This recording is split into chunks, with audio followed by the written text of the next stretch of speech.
Halo Sobat Bintang, welcome back to Podcast Bintang, bincang tentang parlemen.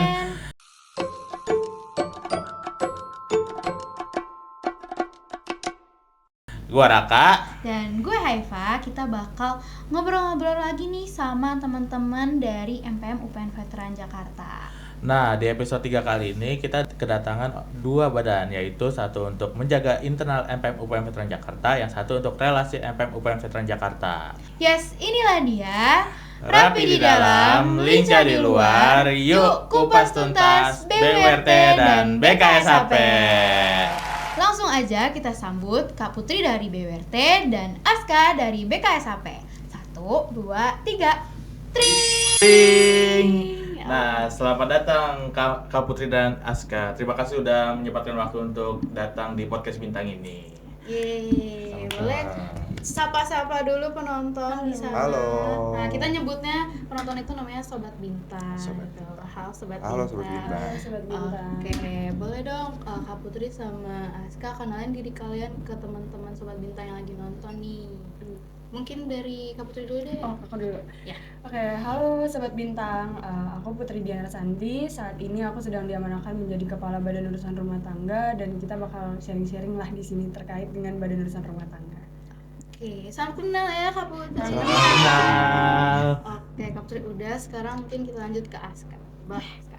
Oke, sebelumnya perkenalkan nama gue Aska Faizal Yusra. Gue dari Teknik Mesin Fakultas Teknik. Kebetulan di sini diamanahkan untuk menjadi Kepala Badan Kerjasama Antar Parlemen, dan di sini di hari ini gue akan sharing tentang BKSHP nih guys. Oke, Mantap. yeay. Salam kenal ya Aska. Makin Kenal. penasaran ini apa yang bakal dibicarain ya? Iya, apa ya? Oke. Kan tadi kita udah kenalan ya sama Kak Putri dan sama Aska juga. Nah, mungkin gue mau nanya-nanya dulu kali ya ke Kak Putri nih.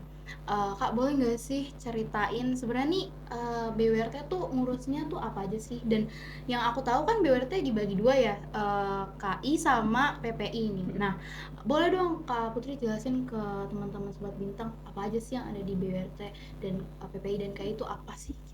Boleh?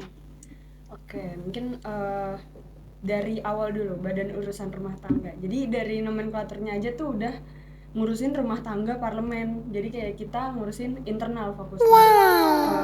Dan tadi pemisahan unit kaderisasi dan inventarisasi atau KI sama unit pengawasan dan pengendali internal itu karena kita menggunakan dua pendekatan yang berbeda ke anak parlemen gitu. Jadi kita pikir kalau misalkan BWRT cuma fokus di pengawasan doang tanpa kaderisasi, itu akan ada ketidakseimbangan gitu. Jadi kita mikir dengan pengawasan dan pengendalian internal yang mungkin pembawaannya lebih pendekatannya lebih lembut, lebih seru-seruan, dan lebih bikin nyaman teman-teman parlemen, itu bisa meningkatkan internalisasi yang sehat gitu. Tapi kita juga nggak melupakan aspek kedisiplinan gitu dari unit kaderisasi dan inventarisasi. Jadi untuk unit KI-nya ini mereka pakai pendekatan yang lebih tegas, lebih disiplin, dan mereka yang berfokus sebagai evaluator di parlemen ini. Jadi kita walaupun kita santai dan sayang-sayangin anak parlemen, kita tetap berusaha untuk menekan anak parlemen kayak kalian harus jaga kehormatan kalian gitu. Wow. Jadi lebih ke ngurusin yang internal dalam-dalamnya gitu ya. Ibaratnya tuh HR ya. Iya, Bisa dibilang benar. gitu sih. Oke, berarti kayak kalau misalnya kita dengar tadi, berarti kalau misalnya nggak ada BWRT di MPM nih bisa chaos berarti ya. Iya, bisa. Bisa ada perpecahan. Nah, dengan adanya BWRT nih mereka tuh jadi penengah gitu dari seluruh fungsionaris MPM. Nah, tadi kan udah dari Kak Putri nih. Nah, sekarang lu nih, Aska sebagai kepala BKSHP. Nah, gue penasaran tuh, BKSHP kan namanya Badan Kerjasama ya. Oke, benar. Nah, tuh posisinya BKSHP itu ngapain aja sih? Kerjasamanya apa sih? Penasaran. Oke, mungkin yang kita semua tahu kalau MPM tuh ada 3 tupoksi utama, itu legislatif, aspiratif, dan apa sih lagi? Nggak tahu. Apa ya? Aspiratif. Komen di bawah langsung. Pokoknya ada 3 itu. Nah, selain itu kita tetap tuh yang butuh namanya kerjasama. Kerjasama nggak cuma di internal kampus, juga bisa ke eksternal kampus gitu.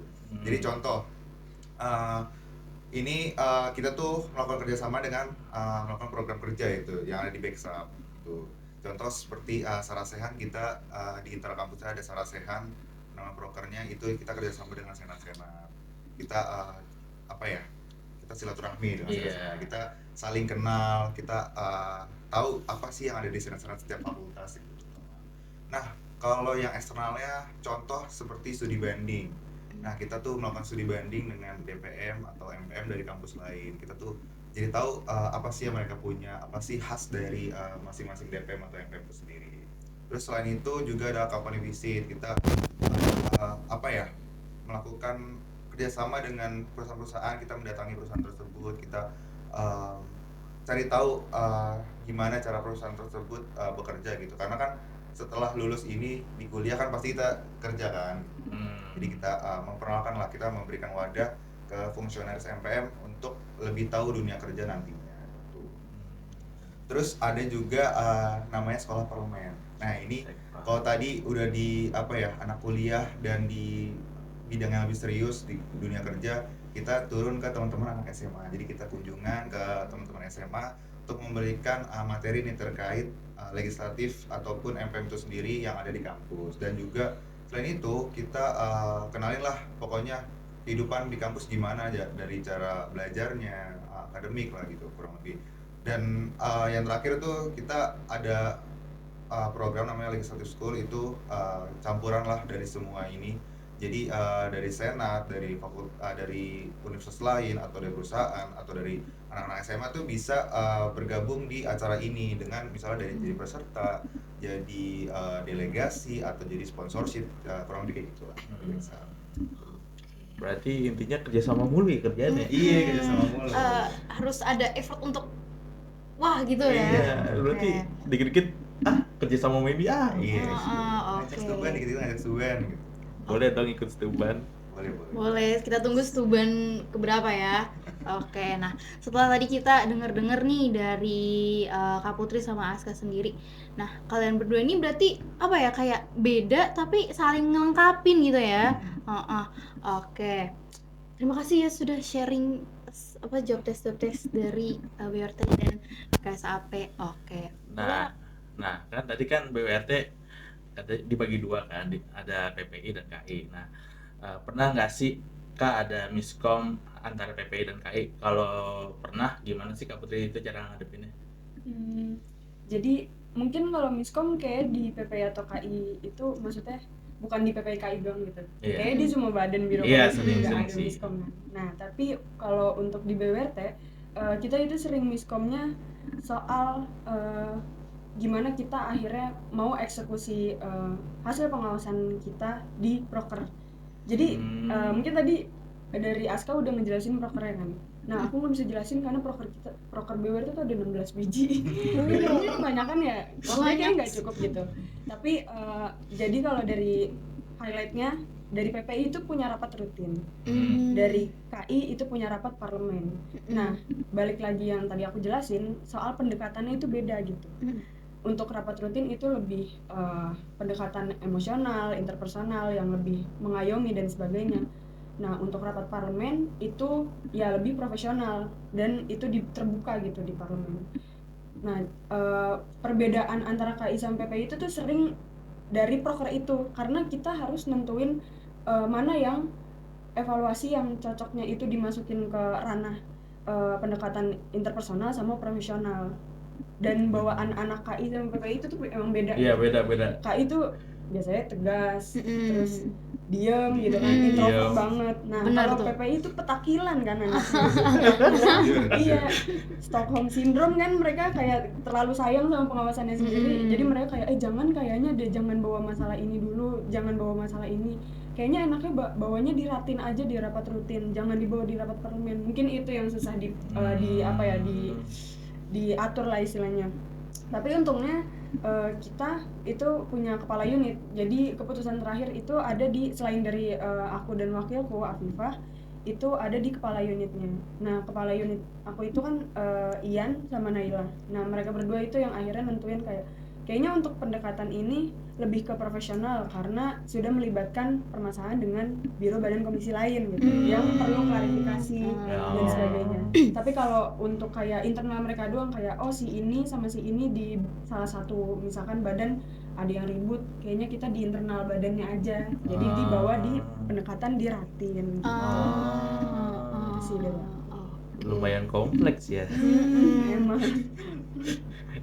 Oke, tadi kan kita udah dengar ya teman-teman penjelasan dari Kak Putri. Nah, sekarang gue gantian mau nanya ke Aska nih. Aska, lo pernah nggak sih kesulitan nih untuk ngatur kerjasama atau ngadepin pihak luar UPN kayak kemarin misalnya studi banding? Itu kayak pernah nggak sih kesulitannya tuh boleh disepil gitu? Oke, kesulitan banyak sih pasti karena kan kita kerjasama sama orang luar ya. Kita nggak bisa ngendaliin nih orang luar tuh mau kayak gimana. Terus mereka bakal ngasih respon positif atau negatif kan itu di luar kendali kita. Tapi apa ya, kemarin mungkin dari Stuben yang pertama mungkin itu lumayan cukup lucu aja gitu karena ini mungkin cerita sedikit aja, mungkin ada teman-teman yang pihak sana, ya itu ini cuma sharing aja ya. Kita tuh kan kemarin ada satu universitas yang ngajak kita, cuman apa ya lucunya tuh kayak kita yang jadi malah kita yang sibuk gitu. Harusnya kan normalnya gitu harusnya mereka yang ngajak, mereka yang ngurus semua, cuman kemarin kita yang sibuk gitu, kita yang pusing itu di Tuban. Kalau di Sarasehan kemarin yang udah kita lakuin sebenarnya alhamdulillah aman-aman aja, cuman sempet kemarin sedikit deg-degan karena dari ada salah satu senat tuh yang belum rampung lah gitu, jadi kita tuh bingung. Cuman tapi alhamdulillah sebenarnya ada kepala sama wakilnya, cuman kita tuh kayak takut si kepala sama wakil ini karena belum rampung tuh belum mau datang, tapi alhamdulillah ternyata H-1 tuh mereka confirm buat datang. Oke. Ada tambahan? Mungkin ya lu kan kerja sama mulu nih kerjaannya nih. Kira-kira hal yang paling sulit yang pernah lu hadapin apa sih? Yang selama kerja sama sejauh ini ya? Sejauh ini kesulitan sih lebih pas koordinasi aja sih. Oh, koordinasi ya. Koordinasi kalau misalnya terutama di Stuban ya, koordinasi ke pihak universitas luar tuh kayak kan mereka punya kesibukan masing-masing. Iya. Mereka punya ya kesibukannya selain akademik juga dari internal mereka ya sih. Jadi kadang tuh kalau slow respon itu yang lumayan menurut gue tuh apa ya, mengganggu banget lah slow respon karena kan takutnya ntar ngegantung atau nggak jadi. Iya, Bahkan sebenarnya kan kayak kita juga loh kok jadi kayak gini. Iya. Itu aja sih paling slow respon. Gitu. Oke. Nah, tadi Aska udah share nih kesulitan-kesulitannya. Sekarang gue mau coba tahu nih dari Kak Emput, mungkin ada yang bisa ngasih share kayak kesulitannya lah beberapa gitu. Kesulitannya sih paling ya nyatuin satu kepala. Iya, Dari iya. badan urusan rumah tangga itu kan isinya nggak termasuk aku tuh 21 orang ya. Banyak banget. Jadi Set, pengambilan ya. keputusan tuh hal yang paling tricky gitu. Apalagi pengambilan keputusannya itu berpengaruh ke satu parlemen. Jadi kayak itu yang paling susah sih. Tapi untungnya ya kita bisa nyelesainnya dengan kepala dingin. Terus sebagian besar yang mungkin kontra misalnya itu akhirnya dapat rasionalisasinya dari aku dan kepala-kepala yang lainnya gitu. Jadi aman sih, masih bisa dihandle. Oke, jadi kita tadi udah dengar ya teman-teman dari Kak Putri kayak gimana nih kesulitan tentang di BWRT. Dari Aska juga udah sharing gimana kesulitan dia selama menjabat di BKSAP. Nah, sekarang gue mau nanya ke kalian berdua sih, kayak kalau kalian nih bisa ngasih satu pesan buat calon pengurus BWRT dan BKSAP tahun depan nih, apa sih yang mau kalian samain ke mereka? Mungkin bolehlah siapa dulu nih? Sweet dulu apa? Iya kan 2, 3. Oke, Aska duluan. Oh menang duluan ya. Yang Oke. menang duluan ya. Oke, mungkin sarannya buat calon kepala atau wakil BKSAP tahun depan, semangat terus. Pokoknya buat nyari partner buat kerjasama, tetap walaupun kita profesional tetap ada bondingnya karena di BKSAP ini fun fact ini badan yang apa ya kerjasama tapi itu yang bondingnya tuh dapat juga gitu. Jadi benar-benar yang senang-senang. Jadi pokoknya dibawa senang aja semuanya. Yang penting sih nomor satu komunikasi itu penting banget, jadi jangan sampai komunikasi itu dilupain gitu. Itu aja sih. Oke, itu dari Aska, kalau dari Kak Putri gimana? Buat calon kepala dan Penerus. wakil dan pengurus ya mungkin mungkin TA-TA-nya. pengurus ya, yang harus kalian lakuin sebagai BWRT itu harus berkepala dingin, harus tenang, dan harus berpikir panjang. Terutama buat kepala-kepalanya sih nanti, tapi untuk TA-TA-nya kalian juga harus jadi orang yang empatinya besar, tapi tahu harga dirinya juga. Jadi kalian harus menjaga kehormatan satu sama lain dan maksa orang lain untuk menjaga kehormatannya masing-masing gitu. Terus abis itu paling bener sih kata Aska, komunikasi tuh kunci dari segalanya gitu, apalagi dari Ormawa. Jadi kalau misalkan ada suatu hal yang berat dan sebagainya, mau dari internal Badan Urusan Rumah Tangga atau di luar Badan Urusan Rumah Tangga alias di parlemen, utamain komunikasi. Itu sih dari. Oke, terima kasih nih Kak Putri dan Aska buat pesan Iya. buat Pesan buat teman-teman tahun next depan penyalur, nih next. gitu. Oke, nggak nyangka ya ternyata kerja dua badan ini nih BKSAP dan BWRT tuh seru tapi penuh tantangan dan pressure juga ya. Iya, kerjanya juga lumayan kompleks ya masing-masing Oh, badan benar. ya. Nah, juga mau terima kasih nih pada Kak Putri dan Aska udah menyempatkan hadir kan di podcast Bintang kali ini kan sebagai narasumber kita yang wow. Terima kasih banyak udah sempetin hadir dan udah sharing-sharing juga ke sobat Bintang yang ada di rumah yang nonton dimanapun itu. Ceritanya hari ini tuh sangat-sangat insightful dan semoga teman-teman yang nonton bisa jadi gambaran lah untuk nanti tahun depan siapa tahu mau jadi TA Siapa kita tahu mau gitu. jadi kepala kan kita nggak tahu ya. Oke. Gantiin posisi mereka berdua Oke, tahun depan. benar. Oke, buat sobat Bintang yang pengen tahu lebih banyak soal MPM atau punya topik seru untuk dibahas, boleh tulis aja di kolom komentar. Nah, untuk video podcast episode kali ini mungkin sampai di sini. Jangan lupa like, comment, dan subscribe di YouTube MPM UPN Veteran Jakarta. Terima kasih sudah menonton Podcast Bintang.